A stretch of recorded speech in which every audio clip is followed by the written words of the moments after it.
तुमच्या स्वप्नातील घरासाठी आणि भविष्यातील योग्य गुंतवणुकीसाठी कोटी रोड सिंहगड कॉलेज समोर फुट रस्ता पंढरपूर येथील श्री महालक्ष्मी नगर मध्ये होय, अगदी 2,25,000 रुपयापासून गुंठे जागा, तेही आपल्या पंढरपूरमध्ये. श्री महालक्ष्मी येथील प्लॉटिंगची खास वैशिष्ट्ये: तार compound, road, plantation, plot demarcation, वृद्धांसाठी सिमेंट बाकडे आणि असं बरंच काही. तेव्हा भविष्यातील योग्य गुंतवणुकीसाठी आणि तुमच्या स्वप्नातील घरासाठी संपर्क श्री महालक्ष्मी नगर, कोटी रोड, सिंहगड कॉलेज समोर, फुट रस्ता पंढरपूर.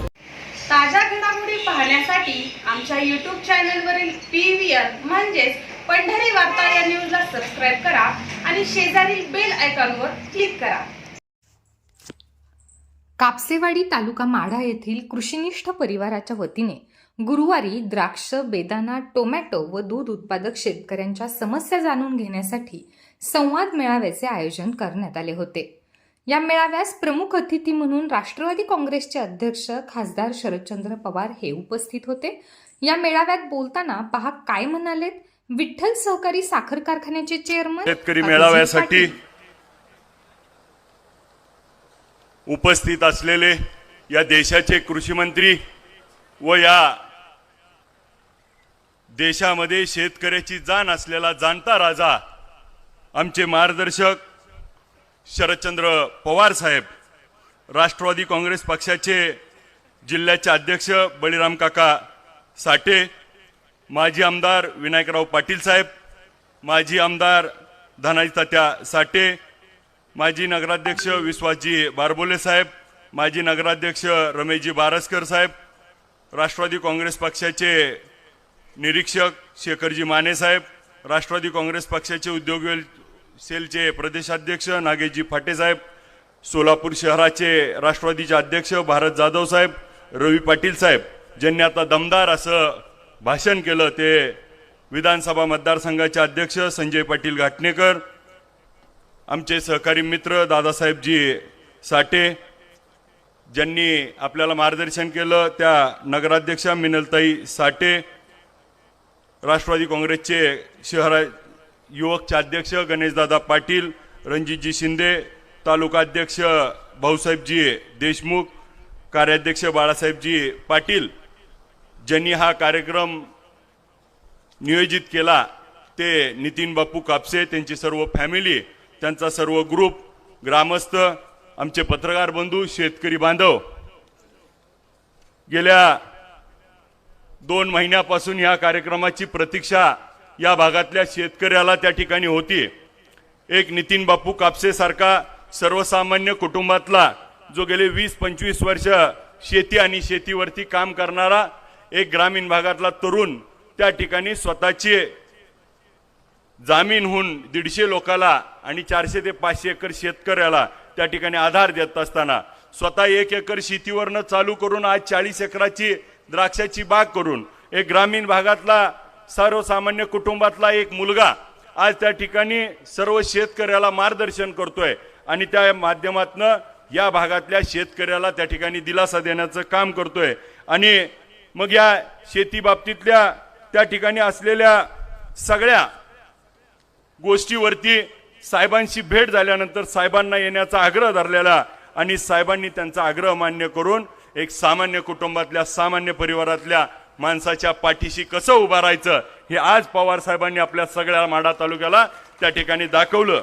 कारण ज्यांच्या ज्यांच्या पाठीशी साहेब उभा राहिले, जे आज मोठे आहेत त्यांचे देखील सामान्य असताना साहेबांमुळे आज ते त्या ठिकाणी मोठे झाले. आज द्राक्ष बागायतदाराच्या वतीनं आपण सगळ्यांनी त्यांच्या व्यथा ऐकून घेत असताना आज गेले 4 वर्ष कोरोनाचा काळ आपण बघितला. कोरोनाच्या काळामध्ये जी परिस्थिती होती, आज द्राक्षाचं उत्पन्नाच्या बाबतीमध्ये सगळ्यांनी सांगितलं. आज द्राक्षाची परिस्थिती जर बघितली तर 13 लाख टनावरती आपलं उत्पन्न गेलंय. आणि दुसऱ्या बाजूला निर्यातीच्या बाबतीमध्ये जर आपण विचार केला, आजच्या तारखेला टर्की देश जो आहे तो त्या ठिकाणी 2,90,000 लाख टन त्या ठिकाणी उत्पादन बेदाणा करतो आणि त्यातलं 260 लाख टन हा निर्यात करतो. आणि मग भारत एका बाजूला त्या ठिकाणी 145 लाख टन त्या ठिकाणी बेदाणा उत्पादित करतो. या वर्षी आता अध्यक्षांनी सांगितलं 300 लाख टन होणार आहे. आणि मग आपण त्या ठिकाणी एक्सपोर्ट किती करतोय तर फक्त 25,000 त्या ठिकाणी टन, म्हणजे 3% हे एक्सपोर्ट त्या ठिकाणी द्राक्ष होत आहेत, बेदाणा होतोय. आणि मग बेदाणा त्या ठिकाणी का एक्सपोर्ट होत नाही तर सरकारचं धोरण आज आपल्याला माहिती आहे कांद्याचा भाव वाढला की त्याच्यावरती निर्यात शुल्क, आयात शुल्क लावली जाते, निर्यात शुल्क लावली जाते. आणि मग लसूण महागला की इराणवरनं लसूण आणला जातो.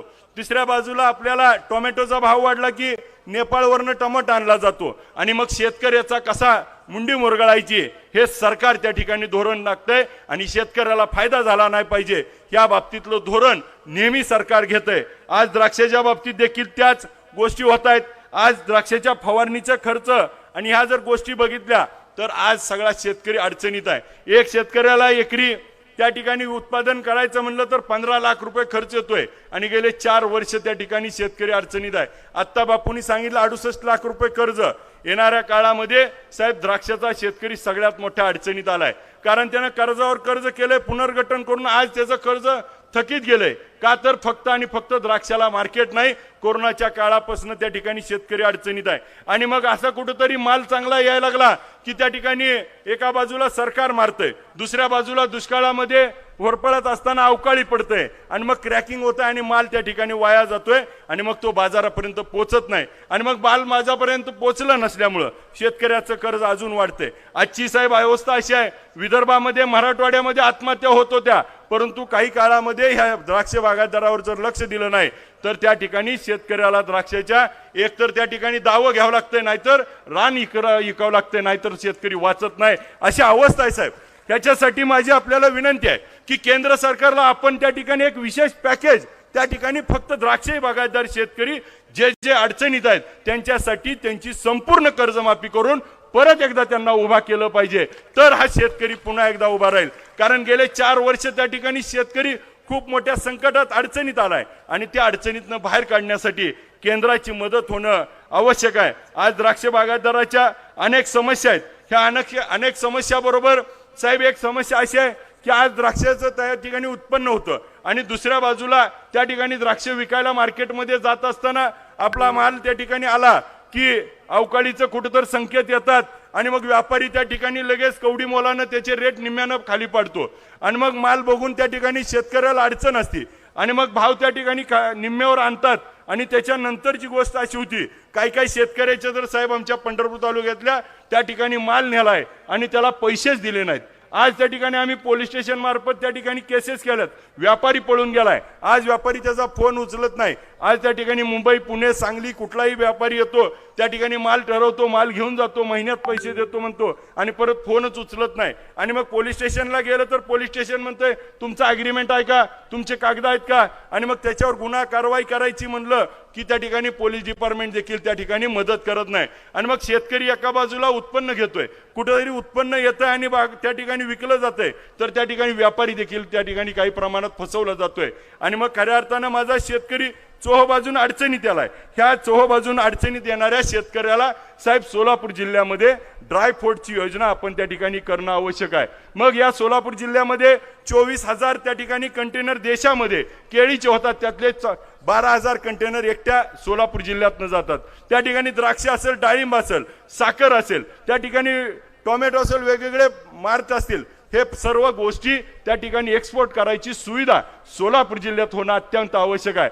जर सोलापूर जिल्ह्यात तशी त्या ठिकाणी सुविधा झाली तर माझ्या शेतकऱ्याला कुठेही बाहेर न जाता त्या ठिकाणी नक्की सोलापूरमध्ये माझ्या भागामध्येच त्या ठिकाणी आपल्याला त्याचं मार्केट उपलब्ध होईल आणि त्यातून शेतकऱ्याची फसवणूक होणार नाही. योग्य दर मिळेल, स्पर्धा लागेल आणि स्पर्धा लागल्याशिवाय त्या ठिकाणी आम्हाला योग्य दर मिळत नाही. साहेब स्पर्धेच्या बाबतीत मी आपल्याला एवढंच सांगतो की त्या ठिकाणी साहेब विठ्ठल कारखान्याच्या निवडणुकीमध्ये शेतकऱ्यांनी त्या ठिकाणी माझ्यासारख्या एका कार्यकर्त्याला निवडून दिलं आणि मी जिल्ह्याची दराची स्पर्धा लावून टाकली. साहेब काही जण म्हणले गेल्या 23 तारखेला कार्यक्रम होता, आपला कार्यक्रम आणि त्यांचा कार्यक्रम एकाच दिवशी, आणि किती कटुता आणायची ह्याचं देखील त्या ठिकाणी तारतम्य राखणं गरजेचं आहे. मला आठवतंय साहेब, मी मागच्या कार्यक्रमाला आपल्याला होतो त्यावेळेस जे निष्ठावंत म्हणत होते मला एवढं दिलं तेवढं दिलं, अश्रू ढाळले, आणि ते देखील आज आपल्या सोबत नाहीत. परंतु साहेब माझ्यासारख्या एका सर्वसामान्य पोराच्या पाठीवरती तुम्ही हात टाकला, ज्यांनी 2500 रुपये भाव जाहीर केला. मी साहेब गप बसलो. मी जर 2400 केला असता तर यांना लय गोड झालं असतं, पण मी म्हणलं 2550 देऊ. रात्रीच 2700 जमा झाली. साहेब म्हणजे 200 द्यायची तयारी होती का नव्हती हा प्रश्न देखील त्या ठिकाणी होता, आता 2550 रुपये झाला, 2700 झाला. साहेब तुमचा आशीर्वाद आहे, परत ह्यांना अजून एक धपका देतो. त्यामुळं जिल्ह्याची स्पर्धा लागल्याशिवाय माझ्या शेतकऱ्याला त्या ठिकाणी 2 रुपये मिळणार नाहीत आणि माझा शेतकरी चोहोबाजून अडचणीत आहे. आज साहेब शेतकऱ्याच्या बाबतीमध्ये आता मला चिठ्ठी आली की काट्यावरती सांगा. साहेब विठ्ठल सहकारी साखर कारखान्याच्या निवडणुकीमध्ये आणि आज देखील आम्ही काटा कुठेही करून या ही प्रामाणिक भूमिका ह्या ठिकाणी आम्ही जिल्ह्यात एकमेव माणसांनी घेतली. आज सगळ्याला बोलायला भाग पडायला लागलंय. माझ्या शेतकऱ्याला त्या ठिकाणी कुठं ना कुठंतरी अडचणीत आणायचा. एका बाजूला द्राक्ष शेतकरी अडचणीत आहे, डाळिंबाचा शेतकरी अडचणीत आहे, टोमॅटोचा, कांद्याचा आणि मग शाश्वत असणाऱ्या ऊसाच्या पिकाला देखील अडचणी येत आहेत. खऱ्या अर्थानं एका बाजूला साहेब मागच्या कार्यक्रमाच्या वेळेस मला तुम्ही इकडून जाताना त्या ठिकाणी पुण्याला नेलं गाडीत बसवून आणि त्याची इतकी चर्चा झाली आणि इतक्या बातम्या झाल्या.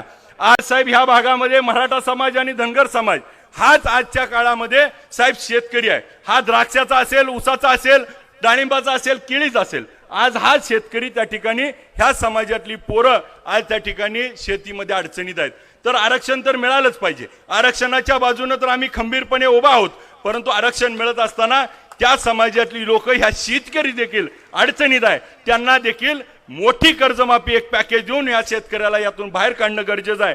कारण माझा शेतकऱ्याचं मगाशी साहेब आपण येताना गाडीमध्ये सांगितलं मला की साहेब काल एका कार्यक्रमाला गेल्यानंतर साहेबांनी एका गावात गेल्यानंतर त्या गावामध्ये माहिती घेतली तर एका शेतकऱ्याचा 42 कांड्यावरती ऊस होता.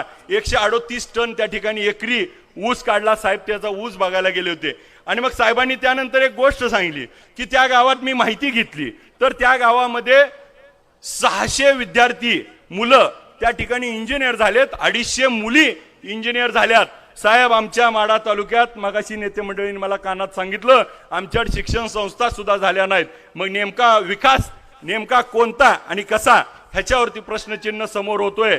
साहेब आपण जो विकास शाश्वत त्या ठिकाणी केलाय तो विकास आता येणाऱ्या काळात गरजेचा आहे. आपल्या माध्यमातून नितीन बापूंनं जे काही हा कार्यक्रम आयोजित केला, नितीन बापूंवरती इतकी संकट आली, राजकारण झालं, अशा सगळ्या गोष्टीला तोंड देऊन नितीन बापू आपल्या पक्क राहिले. नितीन बापूची एक चांगली सवय आहे, जी खरं आहे ती पटकन बोलून टाकतात. मागं पुढं काय नसल्यामुळं त्या माणसाच्या मनात काही नसतं. मला नितीन बापू आपल्याला या माध्यमातून एवढंच सांगा वाटतं की आपण पवार साहेबांचा विचार धरलाय, पुढच्या काळात देखील पवार साहेबांच्या विचारावर आपण चालावं. नक्की आपल्याला शेती आणि शेतकऱ्याच्या बाबतीमध्ये नक्की आपल्याला पाठीशी साहेब उभा राहतील. या भागातल्या शेतकऱ्याचे जे काही प्रश्न आहेत त्यावरती आता आपल्याला साहेब त्या ठिकाणी मार्गदर्शन करतील. मी या निमित्ताने एवढंच सांगतो की आपल्या ऊसाला चांगला भाव, योग्य काटा देईन. आपण सगळ्यांनी विठ्ठल कारखान्याला ऊस घालावा. मला बोलण्याची संधी दिली त्याबद्दल आभार व्यक्त करतो आणि थांबतो. जय हिंद, जय महाराज. आता आपले दुकान असो वा असो शोरूम, छोटा मोठा उद्योगधंदा असो वा असो कोणताही व्यवसाय, हजारो लोकांपर्यंत आपल्या व्यवसायाची जाहिरात करण्यासाठी तसेच वाढदिवसाची अथवा इतर कुठल्याही कार्यक्रमाची इव्हेंटची जाहिरात करा पंढरपुरातील एका अग्रगण्य वृत्तपत्र असलेल्या पंढरी वार्ताच्या PVN न्यूज या YouTube चॅनेलवर. आमच्या चॅनेलच्या प्रत्येक बातमीसोबत आपली जाहिरात प्रदर्शित होणार असल्याने जास्तीत जास्त लोकांपर्यंत पोहोचण्याची संधी. अधिक माहितीसाठी संपर्क करा राजकुमार शहापूरकर, संपादक पंढरी वार्ता, मोबाईल 8600 167524.